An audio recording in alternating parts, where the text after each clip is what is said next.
প্রিয়জনের সঙ্গে ঈদুল ফিতর উদযাপনের পর রাজধানীতে ফিরছেন কর্মজীবী মানুষ। এদিকে ঈদের চতুর্থ দিনেও ঢাকা ছাড়ছে ঘরমুখো মানুষ। বৃহস্পতিবার সকালে কমলাপুর রেলওয়ে স্টেশনে দেখা গেছে ঢাকায় আসার থেকে এখনো গ্রামে যাচ্ছে বেশি মানুষ। এবার ট্রেনে ঈদ যাত্রা যেমন স্বস্তির ছিল, ঠিক তেমনি ঈদ পরবর্তী ফিরতি যাত্রাও স্বস্তির বলে জানিয়েছেন যাত্রীরা।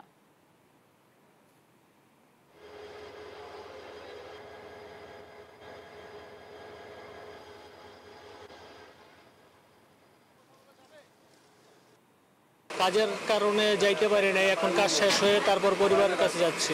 আমরা সবসময় ঈদের পরেই যাই, আর দীর্ঘ 7 বছর পর দাদা বাড়ি যাচ্ছি, তো ফিলিংসটা তো অন্যরকম হবে। এবার ঈদে জার্নি করিও খুব তৃপ্তি পাইছি, কোনো সমস্যা হয়নি, গিয়ে টিকিটও ভালোভাবে পাইছিলাম।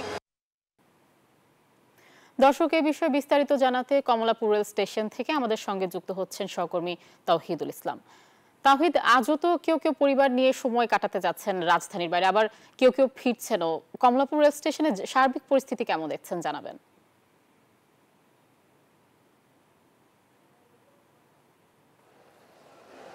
আয়শা, আপনাকে ধন্যবাদ। কমলাপুর রেলওয়ে স্টেশনে সকাল থেকেই মানুষ।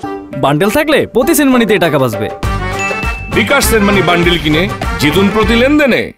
প্রিয়জনদের সঙ্গে ঈদ করে ঢাকায় আসছেন কর্মজীবী মানুষ, এবং ঠিক একইভাবে সকাল থেকে এখান থেকে ট্রেনে করে মানুষ গ্রামেও যাচ্ছেন এই ঈদ পরবর্তীতে। তবে ঢাকা যারা ত্যাগ করছেন আজকে ঈদের চতুর্থ দিনও, সেটাও চোখে পড়ার মতো ছিল।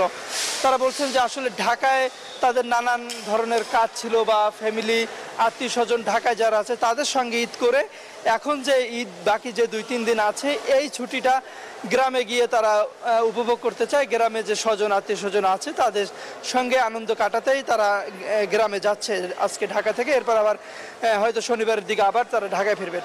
এছাড়া কিন্তু প্রিয়জনদের সঙ্গে যারা ঈদের আগে ছুটিতে ঢাকা ছেড়েছে ট্রেনে করে, তারা আবার গতকাল বুধবার থেকে ফিরতে শুরু করছে। আজকেও বেশ ভালো যাত্রী ফিরেছেন। তারাও বলছেন যে আসলে আগামী 2-3 দিনের মধ্যে ঈদের ছুটি শেষ হয়ে যাবে, যাতে এই ভোগান্তিতে না পড়তে হয়।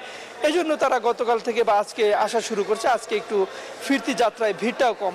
এবং যারা ঈদের আগে ঢাকা ছেড়েছেন এবং আজকের ঈদ পরবর্তী সময় আজকে ঢাকায় ফিরে আসছেন, উভয়ই কিন্তু বলছেন যে আসলে ঈদ ট্রেনের যাত্রা বেশ স্বস্তি হয়েছে। তারা বেশ খুশি এই ঈদ যাত্রা করতে পেরে, এই স্বস্তির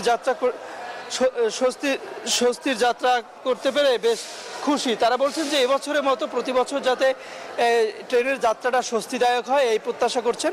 এবং তারা সরকারকে ধন্যবাদ জানিয়েছে যে আগামী বছর যাতে তাদের এই প্রচেষ্টাটা অব্যাহত থাকে। এই ছিল কমলাপুর থেকে আমার কাছে থাকা সর্বশেষ তথ্য। আয়েশা।